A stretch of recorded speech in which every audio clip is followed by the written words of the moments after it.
Ito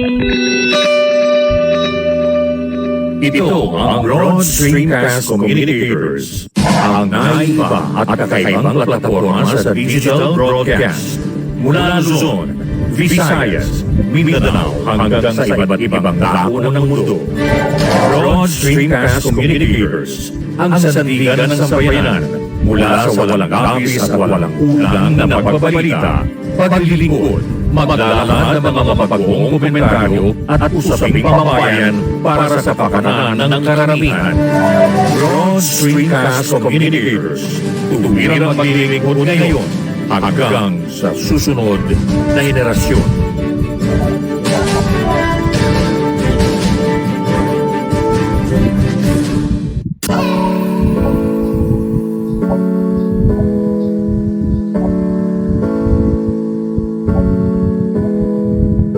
Buhay Online, chikahan at kalamang pangkabuhayan.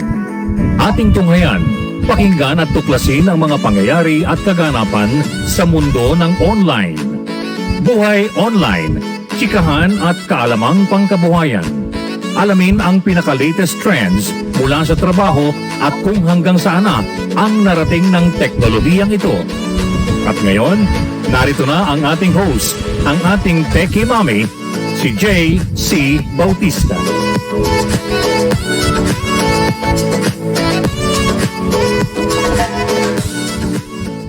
Hello everyone! Happy Friday morning sa lahat! Okay, it's a Friday once again and nagtapos na naman pagtatapos na naman ng week, no? And of course, marami na naman of course nangyari, no?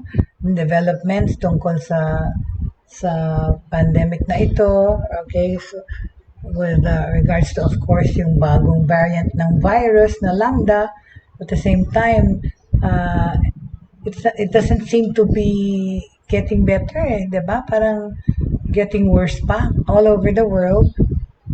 Kahit na nga meron ng bakuna, parang ngayon lumalabas pa sinasabi na yung bagong mga variant na yan, lalo na yung Lambda, pati yung Delta raw, itong vaccinations, yung efficacy niya, wa-effect daw dito sa mga bagong virus na to. Well, at the same time, yung issue naman na after ilang months or so, or 6 months to a year, we need booster shots.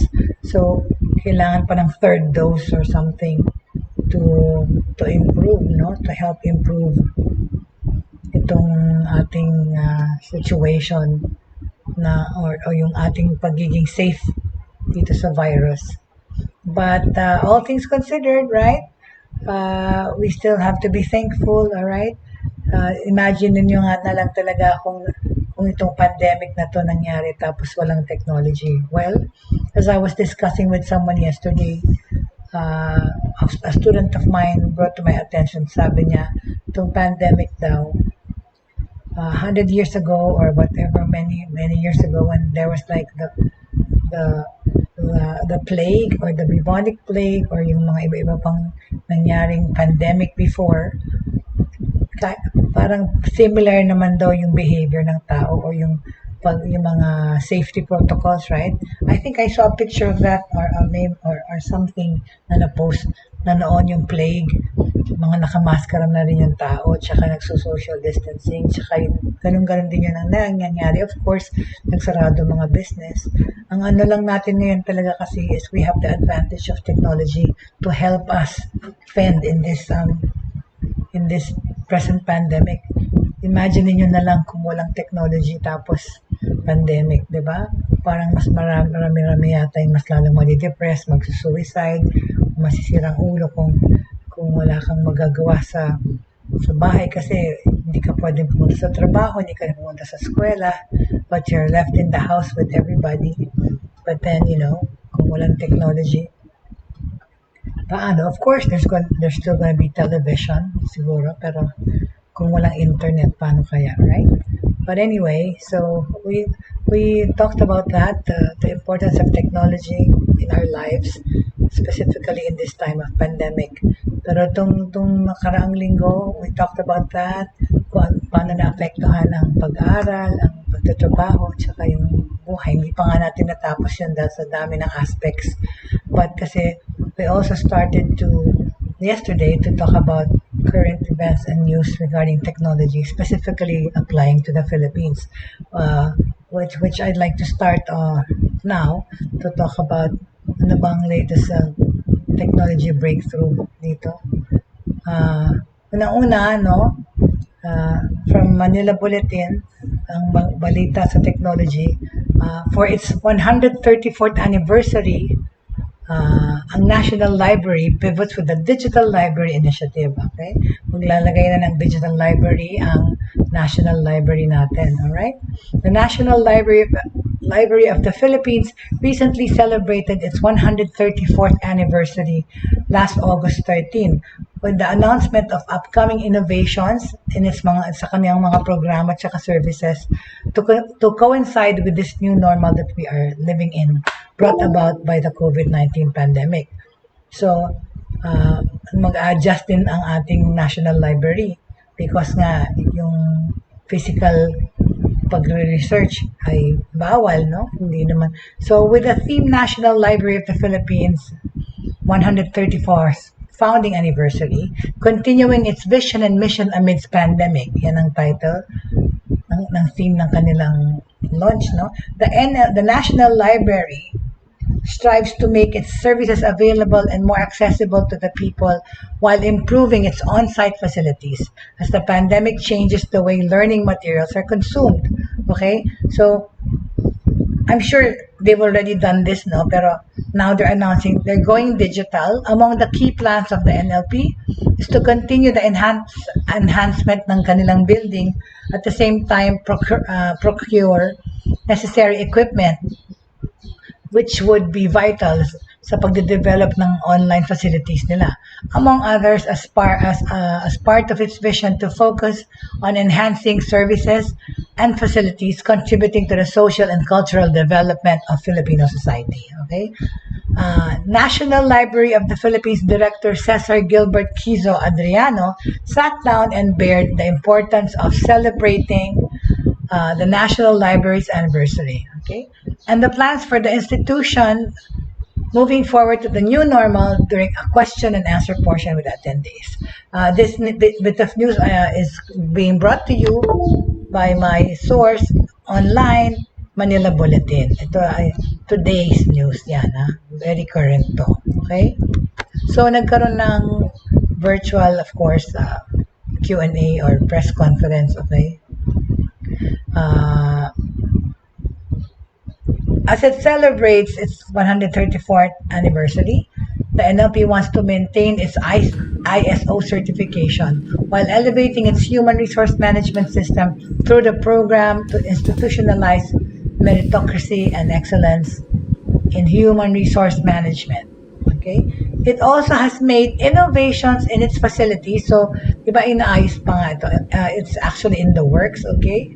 Yung pag-improve ng facilities ng National Library. That will aid in conserving, preserving, and protecting printed and recorded cultural heritage. Tama naman. Preserve yung ating mga archives, no? While also creating resources catering to different mother tongues to promote preservation of the Philippine language as the anniversary coincides with Buwan ng Wika. Diba? Agosto ang Buwan ng Wika eh. Right? Araw ng Wika is August 13, I think. Manuel L. Quezon, diba? And among other innovations planned is the International Children's Library, a digital library initiative formed through a partnership with the Rotary Club of Santa Mesa. Okay? Adriana said the NLP is pleased and honored to be... Magandang gabi po sa inyo lahat. Narito ang ating update sa... Ayan, sorry ha. Talaga ang internet, sobrang dami ng intrusions ng mga advertisement, ng mga, di ba, mga post na grabe talaga yung mga ads sa internet na nag-i-intrude. Kaya pag nag-research ka o nag-represent ka at naka-online ka, yan, lumalabas yung mga ganyan. Kasi bigla na lang silang nagsasalita. Ano ba yan? Yan ang digital marketing, digital advertising. Oh my God. Okay, the Rotary Club of Santa Mesa did not only give us the chance to widen and improve our services and facilities, but this is also a clear sign that you recognize the importance of the National Library of the Philippines in shaping the minds of our youth to be the future instruments of positive transformation in our society. Further, you put your trust in our institution that will you be able to fulfill this purpose. Ito ang sabi ni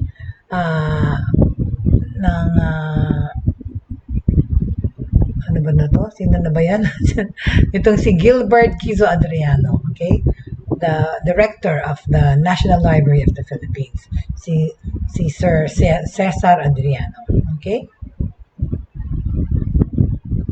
Alright, so ayan ang news about the National Library at development sa technology, okay? Right? Tapos na-mention ko kahapon, di ba yung ivermectin na gamot na laban sa COVID na mas murang alternative na gamot, meron dapat na-approve na yung clinical trials nila. Pero as of today, okay, may balita tungkol dito na may delay daw. Naman, you know, protocol revisions, delay start of ivermectin clinical trials. The Department of Science and Technology said Thursday, August 19, di ba kahapon yun, that the changes to clinical trial protocols have delayed the start of the country's 8-month-long study on the use of anti-parasitic drug ivermectin as a treatment for coronavirus in the country. Okay, citing the report of DOST Philippine Council for Health Research and Development, DOST Secretary Fortunato Boy de la Peña said that trials are likely to begin second week of September na, okay? DOST PCHRD Executive Director Dr. Jaime C. Montoya reported to de la Peña that the target date for starting the trial is second week of September with the initial entry of patients, okay? Montoya likewise explained the reason why they have to push back the trials to September from August. Our original date was August, but because of the need to revise the protocol because of recent developments of results from other trials, this has caused the delay. I think this is a good idea because otherwise the study design will be faulty. Ito ang sabi ni Montoya. Na-report naman sa The Guardian noong July that a major study supporting ivermectin as COVID-19 treatment was supposedly withdrawn due to ethical reasons. Ano kayang ethical concerns yun? The ivermectin clinical trials in the country will be conducted by a research team from the University of the Philippines, Manila Philippine General Hospital, yung PGH, led by Dr. Eileen Wang. Ang total of 1,464 asymptomatic and non-severe Filipino COVID-19 patients who are at least 18 years old will be involved in the study. Okay? Yan yung pinag-usapan natin kahapon. Alright? Okay? More on the news. Okay? Ito pa. Regarding naman,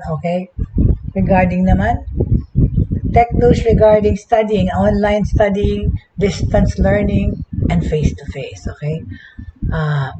Sabi ng CHED, inokeya ng CHED ang face-to-face classes sa 12 Cordillera schools. Okay? This is the news from today, August 20, from Philippine Star Global. Okay? Sa Baguio City, Philippines, the Commission on Higher Education is allowing 12 colleges and universities sa Cordillera to conduct face-to-face classes this coming school year. Aba, sila'y pinayagan. Hello there. I cannot see your names or who is with me today. But hello, welcome to the show. Thank you so much for your support. Thank you very much. Pinayagan ang 12 na mga eskwelahan na magbukas sa Cordillera sa Baguio to, right? So, di ba, ang saya naman nila. Kasi siguro mas safe doon sa Baguio, right? The CHED or Commission on Higher Education and the Department of Health issued a joint memorandum. Yes, tita? Hindi pa po. Sandali po. Nag-show po kasi po ako. Yung tita ko. Hindi po. Few minutes. Dito kasi magkakapit-bahay kami. Yung tita namin, nandito rin sa amin. Siya ay dating teacher also. Si tita, si tita baby Del Coro.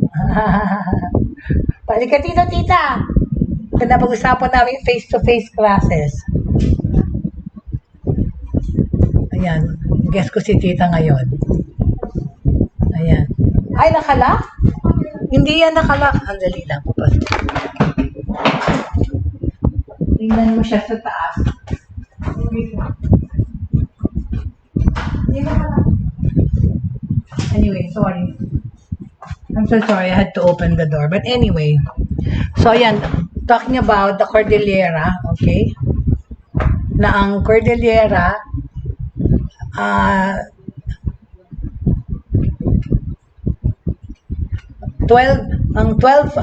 na eskwelahan sa Cordillera ay pinayagang magbukas ng CHED. Okay? So, dito sa pasokan na mangyayari, right? So, face-to-face classes will also be held at the Benguet State University. The CHED and the Department of Health issued the joint memorandum circular allowing face-to-face classes in health-related degree programs. Oo nga naman. Kasi yung may mga lab, di ba, yung mga medical schools, tita, hindi naman pwedeng sa bahay paaralin yun eh. That's why yung mga may lab, nagsuffer talaga yung mga medical students, hirap na hirap sila. Kasi kailangan nila pumunta sa eskwela para gawin yung lab work nila. So, tita, ang department, ang higher education ng CHED, pinayagan sa Baguio, magbukas ang 12 na colleges, okay? This is University of Baguio, University of the Cordilleras, Pine City College, St. Louis University, Easter College, Baguio Central University, and Mountain Province State Polytechnic College. Face-to-face classes will also be held at the Benguet State University, ang Benguet Vocational School, Cordillera Career Development College, Ifugao State University, tsaka ang Kalinga State University.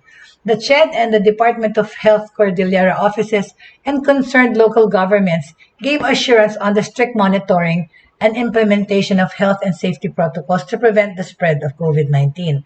Sabi ng Presidente, inallow niyang limited face-to-face classes in schools offering medical and allied programs to ensure that the country would not run out of medical practitioners as it continues to deal with the COVID-19. Kaya nga, di ba?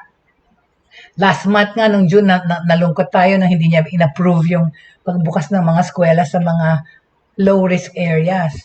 Pero, ayan, tinan mo, nagbago isip. Kasi nga, lalo na ito, mga medical students, di natin alam kung gano'ng tumatapos itong pandemic na to. But we need nga these medical students na mag-graduate para makatulong pa, right? So, I guess that's the reason why pinayagan, okay? Ano pang balita sa Philippines na technology? Yung UCLA or OOKLA, ito yung nagbibigay ng mga speed test, no? Speedtest.net. The Philippine internet speeds ay nag-improve as of July. Okay, totoo ba ito? Well, I can attest to that because I use PLDT fiber and mabilis naman talaga. Actually, it's been faster than I've ever experienced before. Na nasa Manila pa ako, mas mabilis actually ngayon yung internet. Bumilis na talaga by a lot. Okay? So, Manila, Philippines, itong ang news about it, this is coming from Inquirer.net on today's news. Okay, the Philippines registered another improvement in its average internet speed, okay, for both yung broadband tsaka mobile, according to the latest analysis of speedtest.net by international internet speed monitoring firm UCLA, OOKLA. Yan yung may-ari ng speedtest.net na yan na site, okay? Based on UCLA's recent global index report, the Philippines averaged internet download speed for fixed broadband increased from 66.55 megabits per second in June 2021 to 71.17 Mbps noong July. So, malaki naman yung inakyat o yung pagbilis, no? According to the National Telecommunications Commission or NTC, ito ay nagre-represent ng month-to-month improvement of 6.94% for fixed broadband. Now, the Philippines ranks 63rd out of 180 countries in terms of broadband internet speed. Okay? As for mobile internet speed, the Global Index report indicated that the Philippines improved from 32.84 Mbps in June to 33.69 Mbps naman ng July, allowing the country to land in the 72nd spot out of 139 countries. Kulelat pa rin, no? Okay. The July improvement in mobile internet, sabi ng NTC, shows a month-to-month improvement of 2.59%. At least, diba may improvement kahit na medyo mabagal-bagal yung improvement. But of the 50 countries in Asia, the Philippines is in 17th place for broadband internet speed and 23rd for mobile internet speed, according to the International Internet Speed Monitoring Firm, UCLA. Okay? In the ASEAN, ang ating bansa ranks 5th in both fixed broadband and mobile out of the regional bloc's 10 member countries. Okay? 10 lang yung members, tayo pang 5, so kalahati. The NTC attributed the improvements in the country's internet speeds to President Rodrigo Duterte's directive in July last year, which highlighted the need for swift processing of local government permits so additional cellular towers would be built to improve communication and connectivity nationwide. Talaga naman, last year pa yung sinabi. Pero yung aking PLDT, bumilis-bilis naman actually. Pero parang yung Globe, like dito sa amin, walang signal yung Globe, dito sa aking bahay. For some reason, talaga wala. When I'm here inside, wala. Globe doesn't have any go-hit at all on my cell phone. I have to go out sa harap ng bahay bago ako makasagip ng signal. Sana, di ba, strategic na lahat lagyan ng mga cell site. Kasi paano yung mga nag-aaral nga na ang gamit ay data sa phone nila, no? Duterte warns Smart and Globe of expropriation. Okay, from July 2020 to April 2021, a total of 2,789 LGU permits were issued to telcos, which is a 294% increase compared to a total of only 1,636 LGU permits issued in 2019. Okay, yung mga telco infra improves amid speedy issuances of LGU permits. Currently, ang bansa natin has a total of 24,614 cellular towers, including the 10,941 towers of Globe, 10,433 towers of Smart, and 3,440 towers of Dito. Ito yung bagong player dyan, si Dito, the NTC said. Ba't ganun nga, mas maraming towers ang Globe, pero ba't walang signal dito sa bahay ko? San Fernando, Pampanga naman ito. Hindi naman to liblib. Internet speeds increase again for June, di ba? I mean, so at least happy tayo na nakapag nag-increase na, bumibilis. At nararamdaman naman natin yon. Okay, yun nga lang, dito sa ating bansa, para kang magkaroon ng mabilis na internet, the mas mabilis you want it, mas mataas yung bayad mo, right? It's expensive to have fast internet, you know? And para sa mga nagtatrabaho, work from home and online, yun na nga, ito yung shout out ko sa mga kumpanya. So, of course, because you are actually using the electricity and internet of your employee. Sana naman, kagaya sa Amerika, yung ginawa nila, dinagdagan nila yung sweldo. Parang mayroong communication allowance or technical allowance for being hooked up sa bahay mo to doing the work from the office. From the home for the office.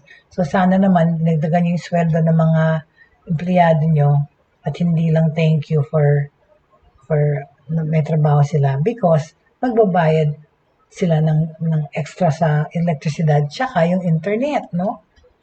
Tayo na kayong gagamit ng company nyo na 8 hours a day. Imagine that, right? So sana the companies consider that, especially in this pandemic. Okay, more technology breakthroughs. Okay, in Japan, a urine test to detect mental health risk. O, di ba? Sa Japan, ano yan? Ayan ang mga breakthroughs. Wait a minute. Pag-uusapan natin yung mga service providers in another time, okay? Yung mga players, kung ano yung mga technology breakthroughs ng bawat platforms at bawat company. Anyway, nawala yung news ko tungkol sa Japan. But anyway, so yeah, here it is. Yung Japan, there's a urine test now to determine mental health risks, okay? The World Health Organization, or the WHO, announced in July that the pandemic and the successive confinements will have a long-term impact on all populations. Fear of contracting the virus, the consequences of unemployment, and isolation have considerably affected women, as well as men, of course, who may not systematically turn to a health professional to deal with certain mental health disorders such as anxiety, stress, or depression. Tanggapin natin na nabanggit na natin before to na itong pandemya brought about a lot of anxiety and also emotional and mental instability sa maraming mga tao. Hi there, Jake! Good morning. Ngayon ko lang nakita yung pangalan mo umakyat. Hi there. Thank you for always watching. Kakatapos lang ng class. Oo nga, no, pasukan ka na, no? Very good. So, yeah. Okay naman. Hindi ko natanong sa'yo. So Jake, ikaw pala, di ba, combination ka ba ng online tsaka modular or online classes ka lang? No? One day I'm going to have you speak, all right? As a guest to talk about yung experience mo sa pag-aaral. Okay, Jake? I will have you on cam kung gusto mo, kung pwede, ha? Online ka lang. Sige. I shall interview you, kung pwede. One day, when we talk about online schooling, you can come on, okay? And, all right? You can come on and be a guest and be a resource person. Okay, Jake? Thank you so much. So, yun, I'm talking about in Japan, a company has taken the problem in hand by developing urine tests to allow everyone to self-diagnose, as reported by Seiga Shinbun. The kits will soon be available online and will allow via a simple urine sample to be deposited in pharmacies or sent by mail to evaluate the risk factors of a person for certain mental illnesses. Okay? The user in question, after analyzing his or her urine, will have the results sent to his or her smartphone. Tita ko nandito. Malapit na kasi maglas. Nasa taas po siya, tita. Hindi po. Tawagan niyo po, bababa siguro. O gusto niyo, tingnan niyo po muna siya. Oo. Thank you very much. Sorry. Kasi, medyo under the weather yung aking partner sa buhay. Si Tita Baby ay aming neighbor. Dinala niya ng pagkain. Okay, the limits of self-testing, right? Self-testing for mental illness is not new, okay? But it is not common either. And for good reason, their effectiveness is controversial. Itong mga bagong urine test na technological breakthrough to, di ba? Na binibigay would not actually detect a specific mental illness, but rather determine if a person is likely to develop one. Two different things. In short, in case of a positive test, it is advisable to consult a mental health professional, all right? The objective is to allow as many people as possible to carry out these tests discreetly and to become aware of their potential risk. It is a first step towards taking charge of the situation, which is far from easy for many people. Itong mga kit na to will be available from the end of the month online and in pharmacies. Wow! Sa Japan lang, in the 6 prefectures of Tohoku region, at a price between 3,000 yen and 4,000 yen, between or 23 euros or 31, or about 1,300 pesos and 1/8. Aba, hindi na masama, di ba? Sana available na rin sa atin, sana all, right? Many researchers around the world are working on new methods to facilitate the detection of mental illnesses such as depression. Recently, researchers from Indiana University have unveiled work on a blood test that could detect depression or bipolar disorder. Grabe yung technology, no? And also determine the most appropriate treatments. Grabe. So ayan ang latest breakthrough regarding mental illness, okay? Tapos sinabi natin yung tungkol sa UKLA, yung speed test na. Tapos 'di ba, kahapon pinag-usapan natin na sinabi natin na yung TikTok, 'di ba? Nag-collaborate, tapos meron tayong ang nanalo dun sa TikTok na Filipino, yung si Jeffrey, kahapon in-announce natin, okay? Ano pang balita technologically in the Philippines? Smart leads highest number of mobile data users. Sige, kanina pina-mention natin yung Globe para pantay-pantay yung pag-mention natin. Ito naman, smart naman ang pag-uusapan natin, okay? So, this is the news coming from Inquirer.net. Kasi Jake, nagsasabi tayo ng mga current events ngayon. Technologically, what happens around the Philippines, technological breakthroughs, binabanggit natin. Kasi this whole week, we were talking about impact ng technology. Specifically, pag-uusapan natin how it's impacting the Philippines, diba? Okay?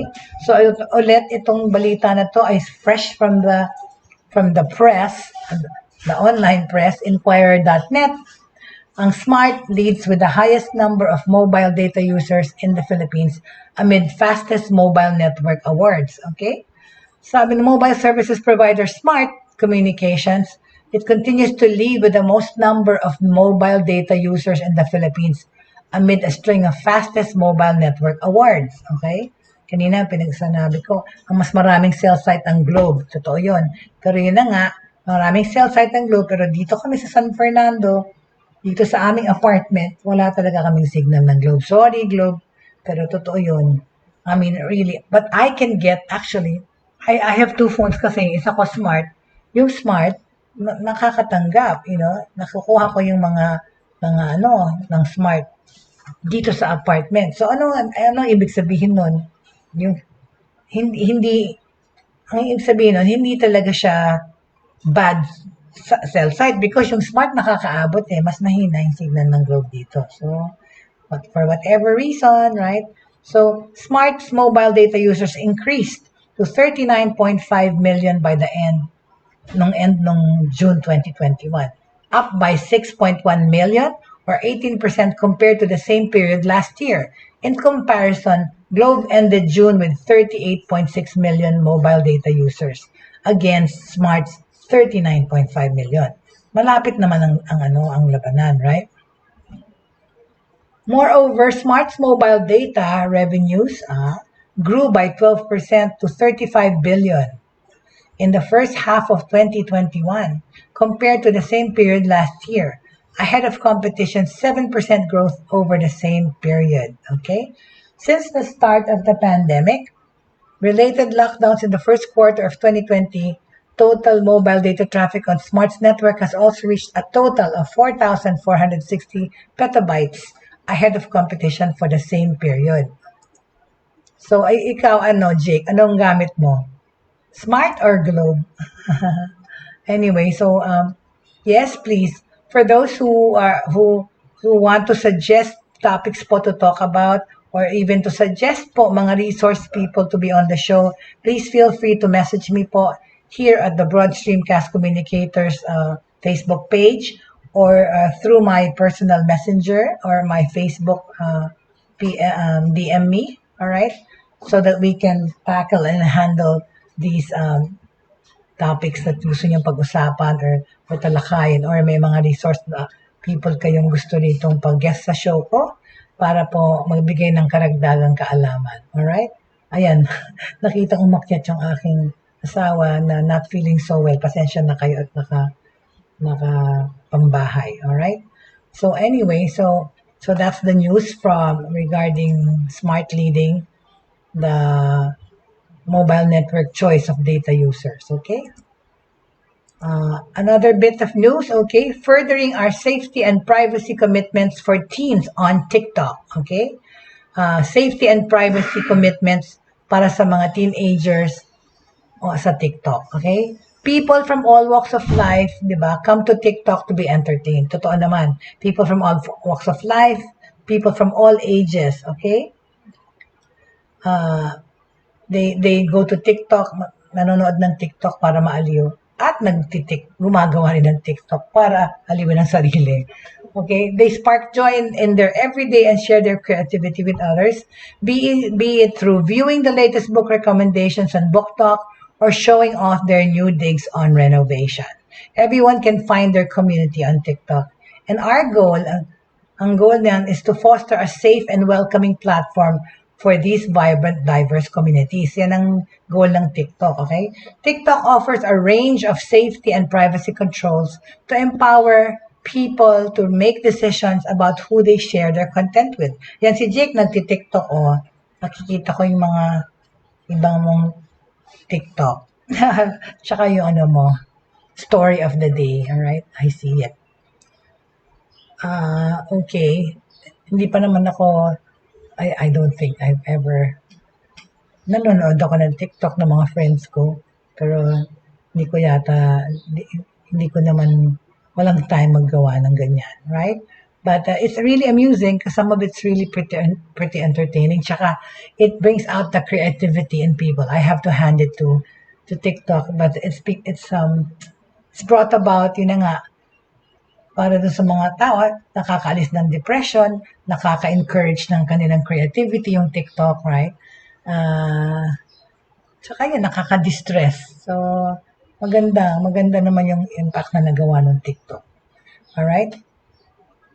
Okay, so, yun nga ang kanilang goal, okay? Pero now, they want to put those safety nets, no? They also believe it's important to ensure even stronger, proactive protections to help keep teenagers safe, right? And have continually introduced changes to support age-appropriate experiences on their platform, okay? This includes making accounts belonging to those under the age of 16 private by default, okay? Okay? 16 years old, okay? Under the age of 16, gagawing private ang account. Reserving features like direct messaging to people 16 and older. And enabling parents to guide their teens' TikTok presence with family pairing. O, ayan. Magkakaroon na tuloy ng censorship. Magkakaroon na ng right? Today, they are introducing a new set of changes for users aged 13 to 17 to further enhance those proactive protections. These changes will continue rolling out to their users globally over the coming months. Okay? New changes to direct messaging privacy settings, okay? So, hindi na pwedeng i-DM, direct message or i-DM yung mga 16 and below, okay?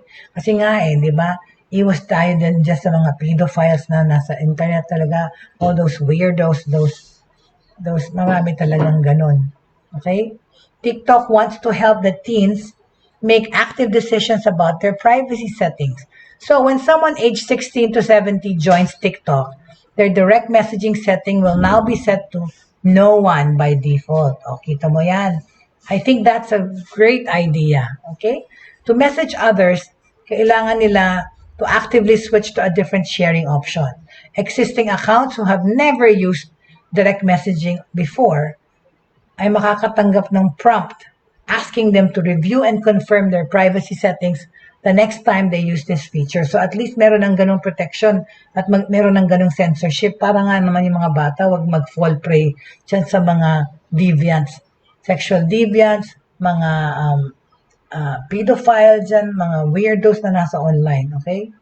Na lahat ng social platforms din, pinupuntahan na ng mga yan, ng mga cyber criminals na yan din also. Hindi lang yung mga perverts, no?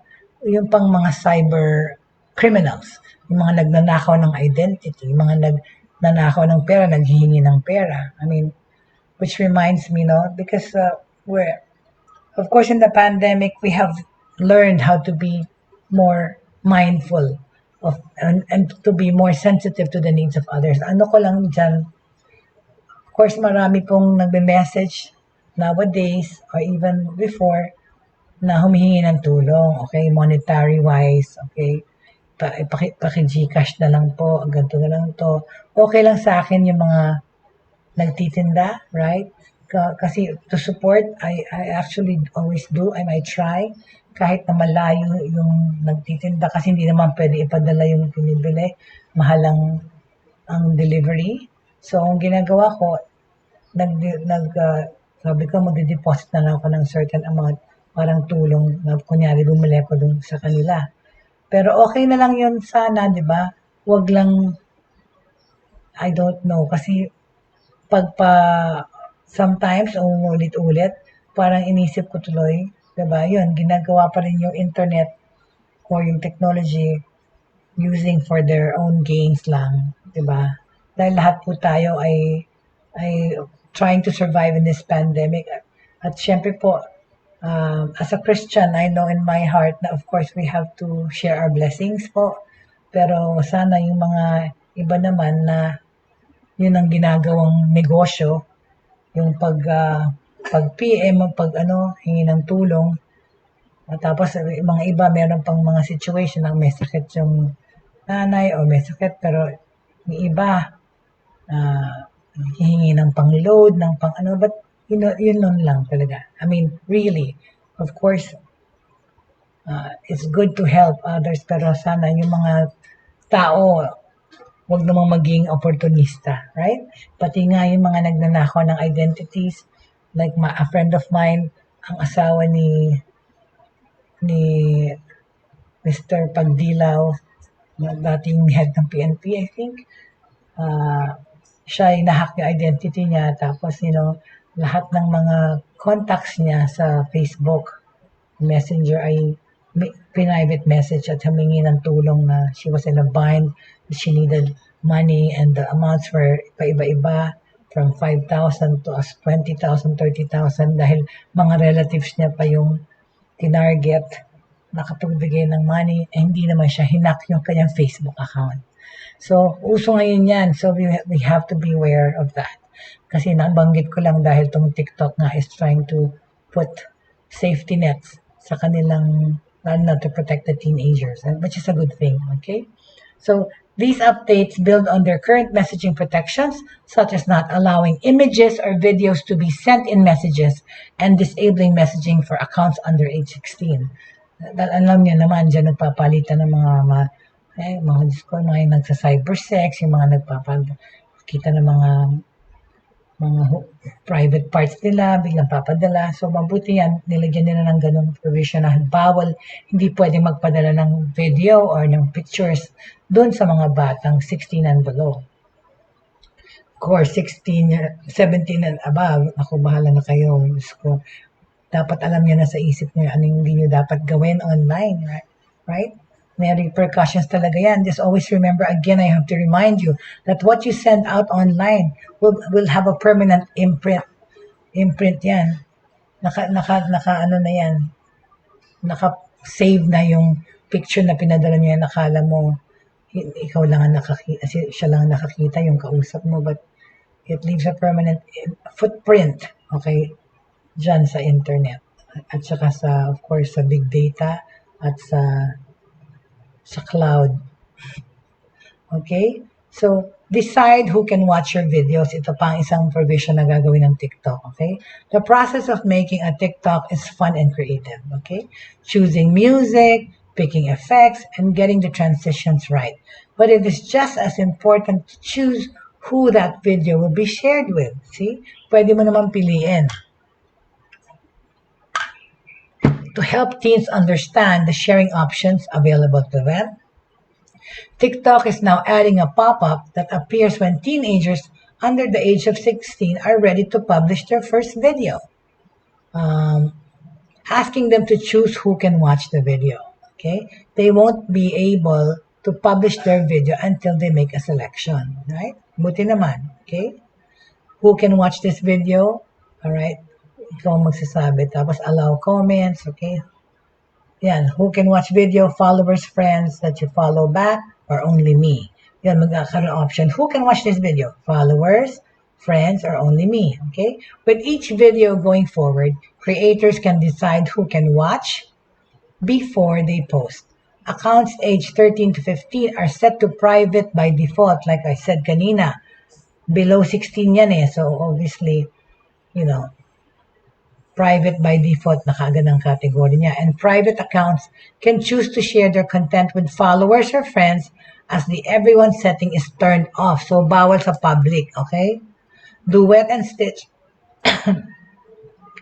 are also disabled for accounts under 16. Okay?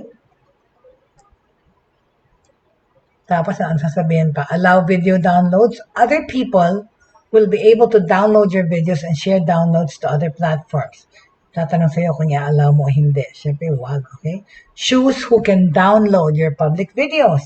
TikTok is also providing additional context to help teens age 16 to 17 understand how downloads work so they can choose the option that's most comfortable for them, okay? Kunyari, piliin nila to turn the feature on. Makakatanggap ngayon sila ng pop-up asking them to confirm that choice before others can download their videos, okay? Note that downloads are permanently disabled on content from accounts under the age of 16.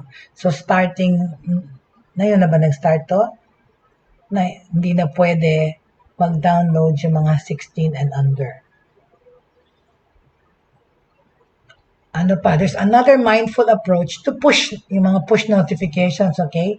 TikTok prioritizes and supports the well-being of their community members with features like screen time management that can be enabled both by account holders or by parents as part of family pairing, okay?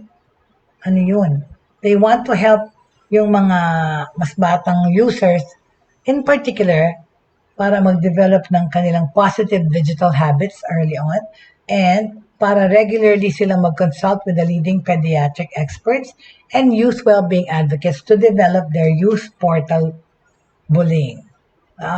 Para dito sa mga makakahingi sila ng tulong tungkol sa bullying, at saka how to prevent it, no? They will seek help dyan sa youth portal.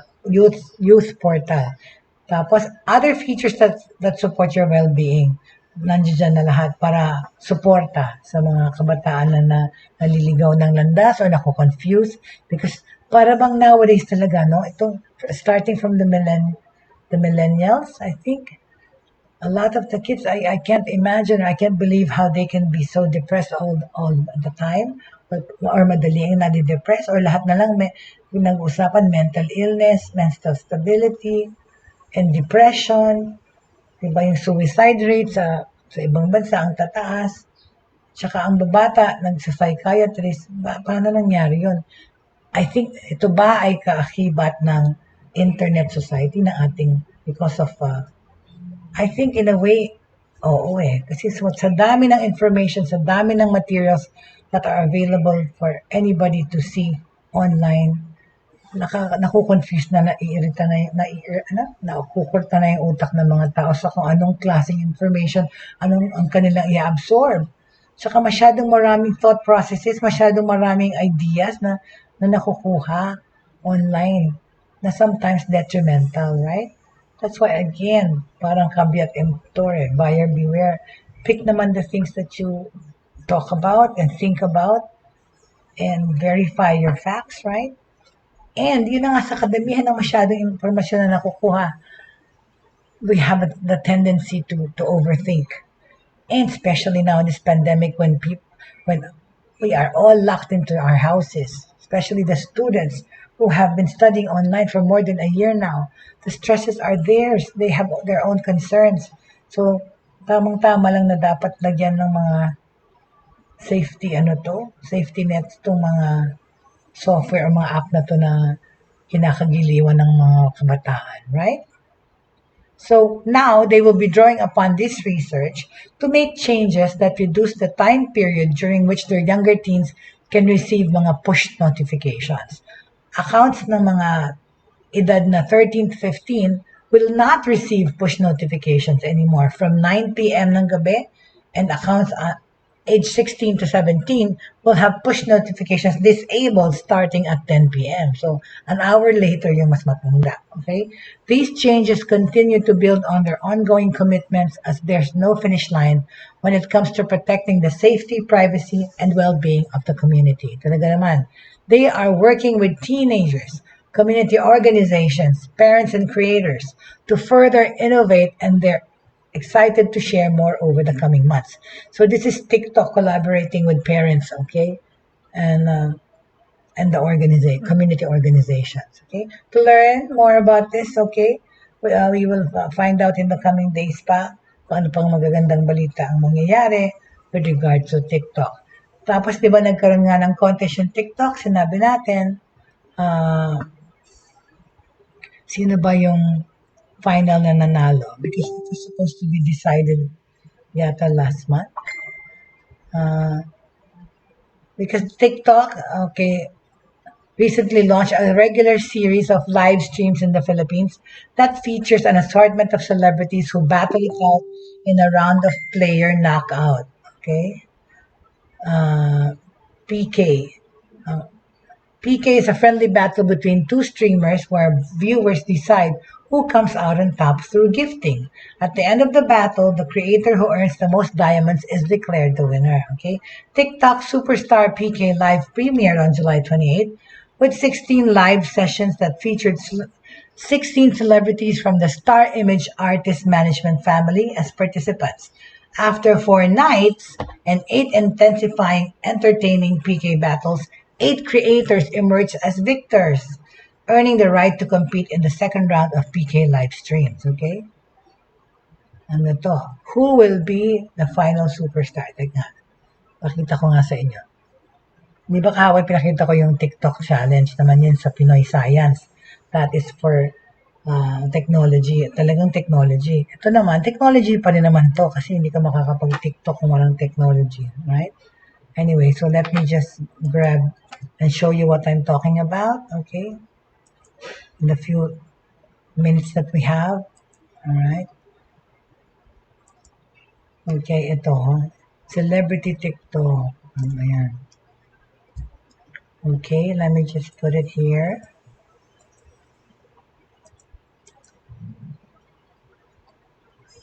Okay.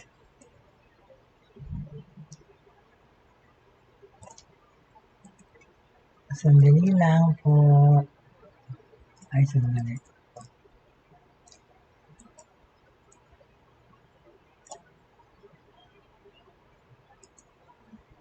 Ay, sandali. Sorry.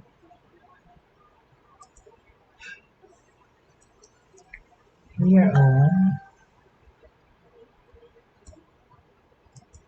Ayan. Kahapon. Oops. Kahapon pinakita ko yung Pinoy Science, which is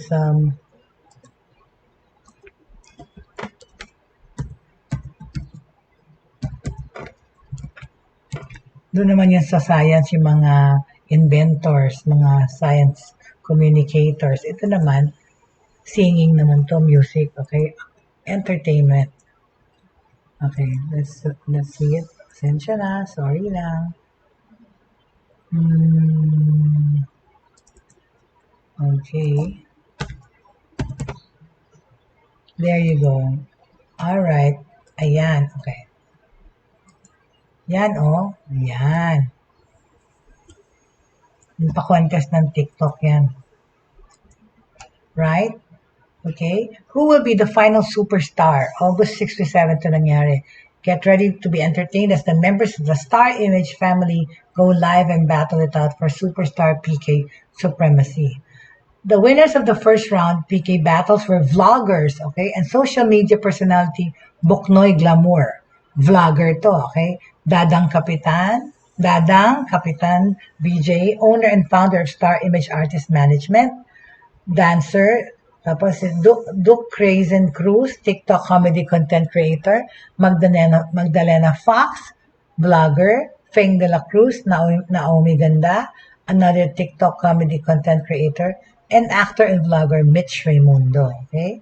So yeah, no, catch Superstar PK live on TikTok. The second round of PK battles are happening on TikTok on August 6 and 7. Tapos na pala yun, alright? So yan ang TikTok talaga, very, very popular nowadays. So anyway, magtatapos na naman po ang ating programa, okay? Wherein today, binigay po natin yung mga latest news and technology breakthroughs happening in the Philippines, okay? And of course, through the week, we are still talking about the impact of technology, all right? Thank you so much for joining me today. Maraming salamat sa mga nanood. At saka, ayan po ang ating mga balita about technology and the breakthroughs dito sa Philippines. At talaga namang, of course, because we always talk about everything globally, but more so now, we will always talk about the current events that are happening technologically around the Philippines. Okay? Thank you so much. Tapos po, of course, for those who miss or want to go and review past episodes po, please feel free to join us dyan sa YouTube kasi po nasa YouTube na tayo, right? Just like and subscribe to the Broad Streamcast Communicators YouTube channel, all right? Para makita niyo po yung mga past episodes na na-miss nyo sa lahat ng mga shows po namin, all right? It's Friday once again, weekend na naman.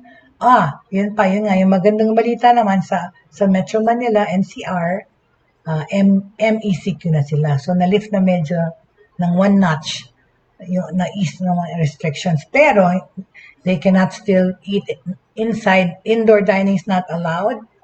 Pati alfresco dining is not allowed yata. Tapos, wala pa ring church gatherings. Hindi pa rin allowed. Virtual pa rin ang panonood. Tsaka, pero yung transportation is ongoing. Kaya lang, stay home pa rin. Okay? Yung mga age ng lumalabas, hindi ko alam kung ni-lift. I don't think so. But anyway, it's MECQ na sa NCR. So, we will continue to talk about the impact of technology in the other aspects pa of our lives kasi hindi naman natapos yun. And of course, like I said, please feel free to let me know and anything na gusto nyo pag-usapan, right? Thank you very much for always being supportive. And dun po sa mga kahapon po, I got fully vaccinated and I'm so happy. Kaya lang nabalitaan ko rin tungkol sa hindi ino-honor yung mga ibang vaccine sa ibang countries pag nagbiyahe ka. Yung akin kasi Sinovac yung injection ko eh. Sabi nila, hindi raw yung tinatanggap sa Amerika. I'm not sure. I still have to verify that. Okay? Tapos, I learned from my student kanina, this morning, that, he came from the US because he's working there as an expat. Tapos, dala-dala niya yung kanyang global pass ng fully vaccinated sa Amerika. Hindi yan tinanggap sa Japan. Sa Japan, where he's from, he's now in quarantine for 2 weeks pa rin. Kasi sabi nila pagka meron ka ng vaccination card, fully vaccinated, hindi ka na kailangan mag 2-week quarantine. Basta meron kang recent PCR test bago ka umalis na 48 hours na clear ka ng COVID. Tapos papakita mo yung fully vaccinated certificate or card, right? But anyway, I don't know kasi siguro country to country, case to case. But anyway, thank you so much for joining me today. And maraming salamat po. And of course, like I always say, please always keep the faith, hope, and love alive in your hearts. Of course, the Lord is the center of our lives. Keep the faith, wala ng pag-asa at ng pananampalataya. At of course, love for everyone. Of course, yung sarili natin, bago natin mahalin na iba, mahalin din natin ang sarili. Okay? Thank you so much, please, and see you on Monday.